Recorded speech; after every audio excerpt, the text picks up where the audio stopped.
नमस्कार साथियों, मैं पारस कुमार आप सभी का बहुत बहुत स्वागत करता हूं पारस फ्री एजुकेशन में। आज इस क्लास में हम शिक्षक भर्ती एग्जाम के लिए गणित के ऐसे महत्वपूर्ण प्रश्नों को लेकर आए हुए हैं जहां से आपको एग्जाम में प्रश्न देखने को मिलने वाले हैं। इसलिए आप सभी से मेरी रिक्वेस्ट है, इस वीडियो को आप कंप्लीट देखें।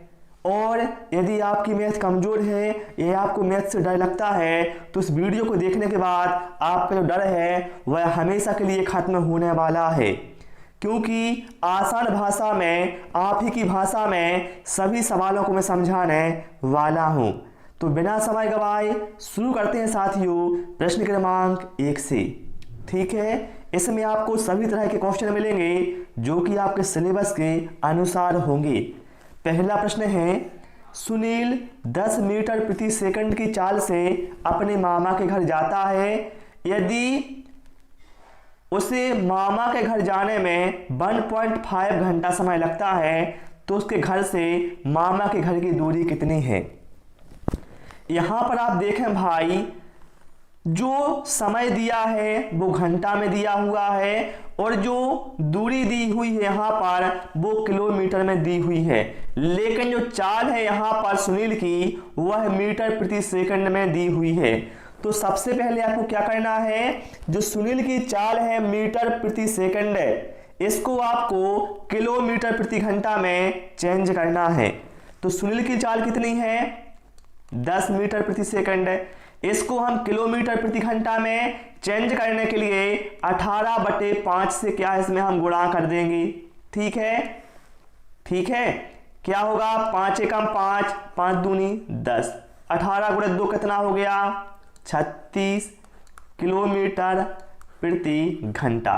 तो इस सुनील की चाल हमारे पास आ चुकी है 36 किलोमीटर प्रति घंटा। अब हमें निकालना है मामा के घर की दूरी कितनी होगी। तो भैया आप जानते हैं दूरी बराबर क्या होता है, दूरी बराबर होता है चाल गुणित समय। ये तो सभी को पता होगा, है ना। इसमें वैल्यू रख दीजिए, चाल कितनी है 36 और समय कितना है 1.5।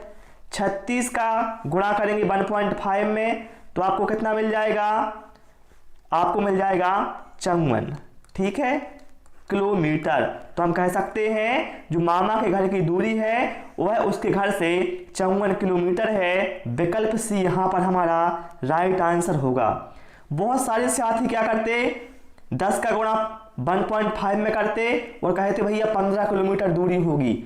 आपको विशेष ध्यान रखना है, वहां पर जो इनके मात्रक हैं वो समान होना चाहिए। यदि किलोमीटर में चाल है तो किलोमीटर में ही दूरी होनी चाहिए।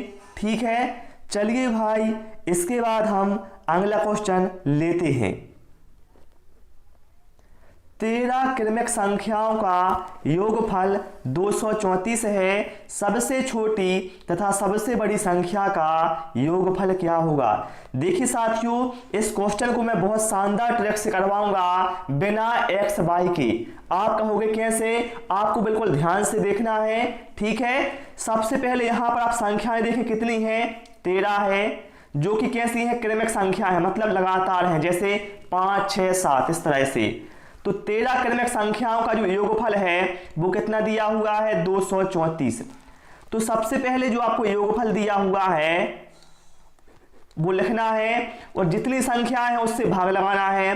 तो योगफल 234, संख्या कितनी है 13, 13 से भाग लगाओ इसमें, 13 एकम 13 बचा 10, 104 हो जाएगा। 13 अट्ठे 104, मतलब 18 बार क्या है, भाग चला गया। तो साथियों जितने बार भाग गया है वो आपकी बीच वाली संख्या है, मतलब टोटल संख्या कितनी थी 13, तो बीच की संख्या कितनी हो गई 18, मतलब 6 संख्याएं इसके आगे होगी और 6 संख्याएं इसके बाद होंगी। ठीक है, तो आप बताइए 18 के बाद कौन संख्या होगी, 19 होगी, फिर 20 आएगा, फिर 21 आएगा, फिर 22 आएगा, फिर 23 आएगा और फिर 24 आएगा। इसी तरह से आगे कौन कौन संख्या होगी, 18 से पहले 17 होगी, 17 से पहले 16 होगी, फिर यहाँ पर 15 होगी, फिर यहाँ पर 14 होगी, फिर 13 होगी और 12 होगी। क्योंकि संख्या कैसी थी, क्रमिक। ठीक है, इतना क्लियर हो गया। अब आप देखिए सबसे छोटी और सबसे बड़ी संख्या का योगफल।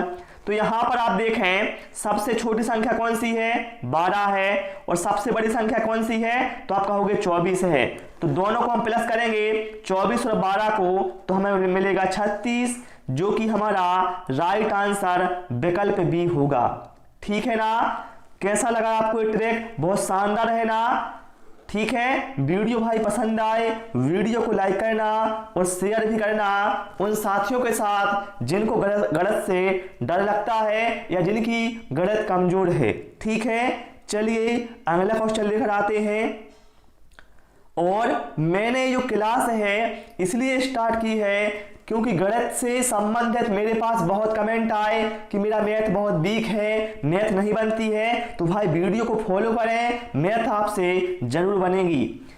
अब कहा गया है एक ताजा मछली को सुखाने पर उसका भार 1/3 रह जाता है।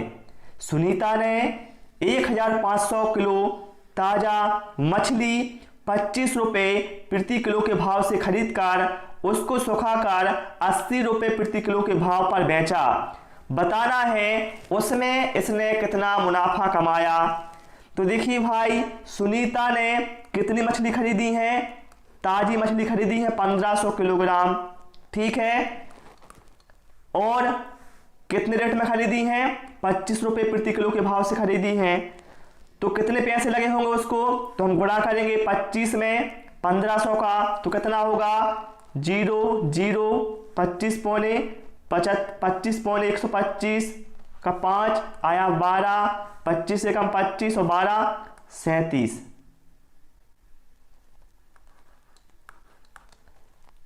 ठीक है ना, इतना सभी को क्लियर हो गया ना।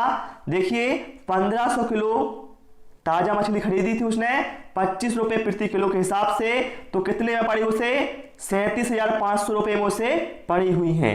फिर उसने क्या किया है, इसको सुखाया है। और देखिए कहा गया है सुखाने पर उसका भार 1/3 किलोग्राम रह जाता है। अब देखिए भाई, मछली का वजन कितना था, 1500 किलोग्राम। अब सूखने पर कितना रहेगा, 1/3, कितना बचेगा, तो 1/3 से हम इसका गुणा करेंगे, तो 3 5 15 और 0 का 0। ठीक है, मतलब सूखने पर जो मछलियों का वजन है वो कितना रह गया, 500 किलोग्राम रह गया। और इसको फिर उसने 80 रुपए प्रति किलो की दर से बेचा। तो कितने रुपए मिले उसे, 80 का गुणा कीजिए आप, 80 का गुणा 500 में करें 0 0, और 80 पंचे कितना हो गया, 400। ठीक है, अब देखिए आप, उसने 37,500 रुपए में उसने खरीदी मछली को और उसे बेचा कितने में, 40,000 रुपए में। तो आप देख सकते हैं 37,500 और 40,000 में कितना डिफरेंस आ रहा है, 2,500 का अंतर आ रहा है, जो कि उसे मुनाफा हुआ है। ठीक है, तो यहां पर जो विकल्प हमारा बी है ये यहां पर हमारा करेक्ट आंसर होगा। ठीक है ना, क्लियर ना। चलिए भाई, इसके बाद हम अगला क्वेश्चन लेते हैं। निम्न में से कौन सा सही नहीं है। एक घन के 6 फलक होते हैं, बिल्कुल भैया, घन में 6 फलकें होती हैं, है ना। 1 मिलीमीटर बराबर 0.1 सेंटीमीटर, बिल्कुल भाई ये भी सही है। 0.10 और 0.1 समान है, बिल्कुल भाई। मान लो दशमलव के बाद कोई अंक लिखा हुआ है, आप उसके पीछे कितने भी 0 लगा दें कोई अंतर नहीं पड़ेगा। 56.7 किलोग्राम बराबर 5,670 ग्राम। देखिए भाई, सबसे पहले हम क्या करते हैं, इसको किलोग्राम से ग्राम में चेंज करने के लिए पहले हम क्या करते हैं, इसका जो दशमलव है वो हम समाप्त करेंगे। ठीक है, तो क्या करना पड़ेगा, दशमलव समाप्त करने के लिए 1 लिखना पड़ेगा, और दशमलव के बाद जितने अंक हैं उतने 0। तो यहाँ दशमलव के बाद 1 अंक है तो 1 0, दशमलव खत्म हो गया। अब इसमें क्या है, हम गुणा करेंगे 1000 का, तो ग्राम में चेंज हो जाएगा, क्योंकि 1 किलोग्राम में कितने ग्राम होते हैं, 1000 ग्राम होते हैं। तो 0 से 0 क्रॉस हो गया। इसमें आप गुणा करेंगे 100 का 567 में, तो क्या होगा 567, और पीछे क्या है 2 0 बढ़ जाएंगे। लेकिन यहां पर क्या है, एक ही जीरो है 7 के बाद, मतलब ये कैसा है, गलत है, ये सही नहीं है। तो विकल्प डी यहां पर हमारा करेक्ट आंसर होगा। ठीक है, चलिए इसके बाद हम अगला क्वेश्चन लेते हैं। ये आप विशेष बात का ध्यान रखा करो, यदि कोई दशमलव वाला अंक आ गया है या दशमलव की संख्या आ गई है और आपको परेशानी हो रही है उसका गुणा या भाग करने में, तो आप उस दशमलव को खत्म कर दो, फिर आप गुणा भाग करो तो बहुत ठीक रहेगा। ठीक है, वृत्त का क्षेत्रफल उसकी परिधि का 7 गुना है, वृत्त की त्रिज्या ज्ञात कीजिए। वृत्त का क्षेत्रफल, तो वृत्त का क्षेत्रफल क्या होता है, आप कहोगे पाई आर स्क्वायर होता है। वृत्त की परिधि कितनी होती है, आप कहोगे 2 पाई आर होती है। अब प्रश्न में कहा किया गया है वृत्त का क्षेत्रफल मतलब पाई आर स्क्वायर, ये बराबर किसके है, उसकी परिधि के 7 गुने की। तो परिधि ये हो गई और 7 गुना ये हो गया। ठीक है, अब देखिए भाई हम क्या करते हैं, ये पाई और आर स्क्वायर को क्या करते हैं, हम आर गुणित आर लिख सकते हैं। बात तो एक ही है, यहां पर r के ऊपर 2 की घात है तो हमने r को क्या है अलग अलग लिख दिया, ताकि आपको आगे चलकर परेशानी ना हो। देखिए आपको पता चलेगा इसका क्या युग था। अब इसका हम गुणा करेंगे, 7 का गुणा 2 में होगा तो कितना हो जाएगा, 14 पाई r। ठीक है, अब देखिए भाई एक r से एक r ये कैंसिल हो गया, पाई से पाई कैंसिल हो गया, हमारे पास इस साइड क्या बचा, केवल r बचा और इस साइड बचा 14। तो हम कह सकते हैं जो वृत्त की त्रिज्या है वह है 14 होगी। विकल्प डी यहां पर हमारा राइट आंसर होगा। बहुत आसान सवाल आते हैं भाई मेरे में गणित में, ऐसी बात नहीं है। अभी यूपी टेट का जो एग्जाम हुआ है, मतलब जो 28 नवंबर को एग्जाम होना था लेकिन पेपर लीक होने की वजह से नहीं हो पाया, तो आप उसमें देखें कितने आसान सवाल भाई यूपी टेट में पूछे गए हैं, है ना। तो आप ये मत सोचा करें कि इसमें केवल कठिन सवाल ही आते हैं, क्वेश्चन सभी प्रकार से आते हैं। ठीक है, और मैंने लगभग उसके 10 से 12 क्वेश्चन आपको सॉल्व करवा दिए हैं। ठीक है, जिन साथियों ने पेपर देखा होगा वो तुरंत पहचान हो गए होंगे कि यूपी टेट के क्वेश्चन थे। ठीक है, अगला क्वेश्चन देखते हैं। एक टंकी में 240 लीटर 128 मिलीलीटर दूध है, इसे एक ही माप के 16 जारों में जारों से पूर्णतः भरा जा सकता है, ऐसे 22 जारों में कितना दूध होगा।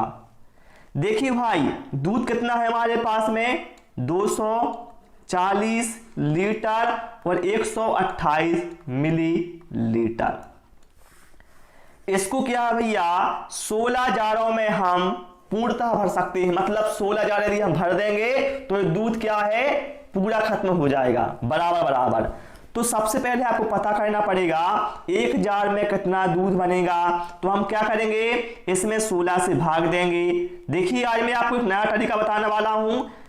240 लीटर है और यहां पर 128 मिलीलीटर है, तो हम मिलीलीटर में अलग भाग देंगे और लीटर में क्या अलग भाग देंगे। ठीक है, इससे आपका समय बचेगा। आप कहेंगे कैसे, देखिए सबसे पहले हमने 240 में भाग दिया 16 से, तो 16 एकम 16, बचा कितना 8, तो 80 हो गया, 16 पंचे 80।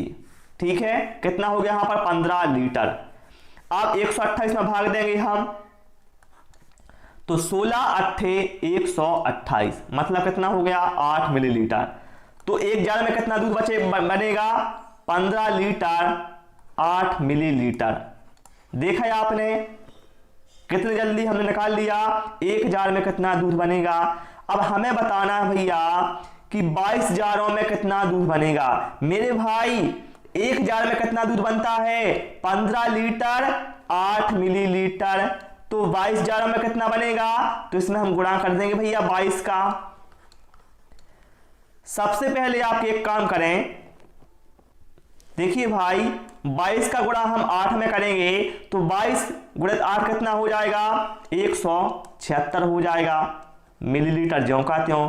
22 का गुणा 15 में करिए आप, तो 22 पंचे कितना होता है 110 होता है। 110 का कितना हो गया 0 आ गया, बचा 11। 22 एकम 22, 22 और 11 कितना हो गया 33 हो गया। तो यहां पर कितना हो गया लीटर, ज्यों का त्यों। तो 330 लीटर 176 मिलीलीटर। ए यहाँ पर हमारा करेक्ट आंसर होगा, विकल्प ए यहाँ पर हमारा करेक्ट आंसर होगा। देखिए वैसे में आपको क्या करना पड़ता था, पूरे को मिलीलीटर में चेंज करो, ठीक है। तो वैसे में क्या बहुत अधिक आपसे वहां पर कैलकुलेशन मिलता था आपको, लेकिन ऐसे तरीके से आप करेंगे तो बहुत जल्दी आपका जो आंसर है वो आ जाएगा, ठीक है। तो इस विशेष बात का आपको ध्यान रखना है, ठीक है। चलिए भाई इसके बाद हम अगला क्वेश्चन लेते हैं। एक समचतुर्भुज के विकर्णों की लंबाई 8 सेंटीमीटर और 6 सेंटीमीटर है, इसका परिमाप बताएं आप। देखिए भाई परिमाप बताना है हमें इसका। विकर्णों की लंबाई कितनी है, 8 सेंटीमीटर और 6 सेंटीमीटर है, ठीक है। आप एक काम कीजिए, इसको मैं बाद में करवा दूंगा, ठीक है। इसके लिए मैं क्या करता हूं, अभी परिमाप की जगह पर अभी क्षेत्रफल लेता हूं, क्योंकि ये सवाल आप लोगों के लिए थोड़ा कठिन पड़ेगा। तो पहले मैं क्या करता हूं, अभी क्षेत्रफल आपको बताता हूं, इसका क्षेत्रफल क्या होगा। बाद में मैं अगले वीडियो में आपको इसका परिमाप निकालना भी बताऊंगा, यदि विकर्णों की लंबाइयां दी हुई हैं। अब देखिए समचतुर्भुज के जो विकर्ण हैं उनकी लंबाइयां कितनी हैं, 8 सेंटीमीटर और 6 सेंटीमीटर। इसका हमें क्षेत्रफल बताना है। तो ध्यान रखिएगा समचतुर्भुज का जो क्षेत्रफल है वो क्या होता है, क्षेत्रफल के लिए सूत्र होता है समचतुर्भुज के d1 गुणित d2 भागित 2, जहां पर d1 क्या है पहला विकर्ण और d2 क्या है दूसरा विकर्ण। तो भैया पहला विकर्ण कितना है, 8 सेंटीमीटर है, दूसरा विकर्ण कितना है 6 है, और भागित यहां पर 2 लगा देंगे। तो 2 चौके 8, 4 गुणित 6 कितना हो गया, 24 हो गया, ठीक है। तो यहां पर हम कह सकते हैं 24 वर्ग सेंटीमीटर, ठीक है। यहां वर्ग लगा देना सभी में, ठीक है। 24 वर्ग सेंटीमीटर आपका क्षेत्रफल होगा, विकल्प डी यहां पर हमारा करेक्ट आंसर होगा, ठीक है ना। चलिए भाई इसके बाद हम अगला क्वेश्चन लेते हैं। एक आयत का क्षेत्रफल 10.8 वर्ग मीटर है। यदि आयत की चौड़ाई 150 सेंटीमीटर हो तो आयत की लंबाई क्या होगी। अब यहां पर आप देखें जो आयत की चौड़ाई है वो सेंटीमीटर में है, और जो आयत की लंबाई दी हुई है विकल्पों में वो भी क्या है सेंटीमीटर में है, लेकिन जो आयत का क्षेत्रफल है वो दिया हुआ है किसमें, मीटर में। तो सबसे पहले आपको एक काम करना है भाई, जो आयत का ये क्षेत्रफल है इसको भी आपको क्या है सेंटीमीटर में चेंज कर लेना है। कैसे करोगे, बहुत आसान है, टेंशन मत लो, मैं आपको बताता हूं। देखिए आयत का जो क्षेत्रफल है वो कितना दिया है आपको, 10.8 वर्ग मीटर दिया हुआ है। सबसे पहले हम क्या करते हैं, इसका दशमलव खत्म करते हैं, क्योंकि दशमलव से आपको क्या है बहुत डर लगता है। दशमलव खत्म कैसे होगा, भाग में 1 लिखेंगे, दशमलव के बाद जितने अंक हैं उतने 0। तो दशमलव के बाद यहां पर आप देख सकते हैं केवल 1 अंक है, तो यहां पर 1 0, ठीक है, हो गया दशमलव खत्म है। अब हमें क्या है, ए था वर्ग मीटर में, तो इसको हमें वर्ग सेंटीमीटर में चेंज करना होगा। तो आप क्या करेंगे इसमें, देखिए यहां करता हूं मैं, 108 है भागित 10, इसको हम वर्ग सेंटीमीटर में चेंज करने के लिए इसमें 100 से हम 2 बार गुणा करेंगे। देखिए यदि कोई लंबाई है, यदि कोई लंबाई में दूरी दी हुई है, जब आप उसको मीटर से सेंटीमीटर में करते हैं गुणा तो केवल 100 से गुणा करते हैं, लेकिन ध्यान रखिएगा जब क्षेत्रफल में आप गुणा करते हैं तो आपको 2 बार गुणा करना होता है, ठीक है। जब क्षेत्रफल में आप यूनिट चेंज करेंगे तो उसका आपको 2 बार गुणा करना पड़ेगा। तो यहां पर 100 का गुणा आपको 2 बार करना पड़ेगा, ठीक है। 1 0 से 1 0 कट जाएगा, ठीक है। यहां कितना बचेगा, 108 बचेगा, ठीक है। और यहां पर 100 का गुणा 10 में होगा तो कितना हो जाएगा, 1000 हो जाएगा। मतलब हमारे पास कितना आ जाएगा, 108 और पीछे क्या है 3 0 मिल जाएंगे हमें। अब देखिए आयत का क्षेत्रफल कितना मिल गया हमें, ये आ गया। अब देखिए आयत के क्षेत्रफल का सूत्र क्या होता है, लंबाई गुणा चौड़ाई होता है। तो लंबाई कितनी है, लंबाई भैया हमें निकालना है, तो लंबाई की जगह एल लिखा रहने देंगे। चौड़ाई कितनी है 150 सेंटीमीटर है, ठीक है, ओके। इसके बराबर रख दिया हमने, एक जीरो से क्या है हमने एक जीरो को काट दिया। एल बराबर कितना आ जाएगा 108 है, 2 जीरो ये और भागित 15, काटिए 15 से इसको, 15 सत्ते 105, बचा कितना 3 बचा, तो 30 हो गया, 15 दूनी 30 और जीरो का जीरो, तो 720 सेंटीमीटर आयत की लंबाई होगी भाई। विकल्प सी यहां पर हमारा करेक्ट आंसर होगा, ठीक है ना, क्लियर हो गया ना सभी को इतना। चलिए भाई इसके बाद हम अगला क्वेश्चन लेते हैं। पानी की एक टंकी 11 मीटर लंबी है, 10 मीटर चौड़ी है और 9 मीटर ऊंची है। यदि इसमें 6 मीटर की ऊंचाई तक पानी भरा है तो टंकी का कितना भाग खाली है। देखिए भाई, आप यहां पर केवल आप जो लंबाई है टंकी की और चौड़ाई है इसको तो आप क्या है छोड़ दो, इससे मतलब नहीं है। आपको मतलब किससे है ऊंचाई से। भैया टंकी की ऊंचाई कितनी है यहां पर आप देख सकते हैं 9 मीटर है, ठीक है, जिसमें से क्या है भैया 6 मीटर ऊंचाई तक पानी भरा हुआ है। मान लीजिए यहां तक भरा हुआ है पानी, ठीक है, 6 मीटर ऊंचाई तक, ठीक है। तो टंकी का कितना भाग खाली है, तो भैया जो ये भाग है ये ऊपर वाला यहां से लेकर यहां तक ये भाग खाली है, ठीक है।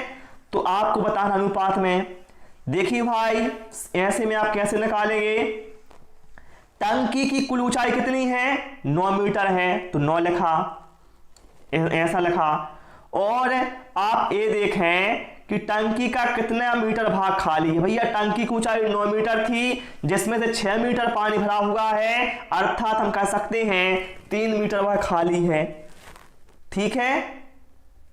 तो हमने जितना खाली है उसको ऊपर लिख दिया, 3 एकम 3, 3 त्रिका 9, तो कितना आ गया 1/3 भाग खाली है। हम कह सकते हैं विकल्प बी यहां पर हमारा राइट आंसर होगा।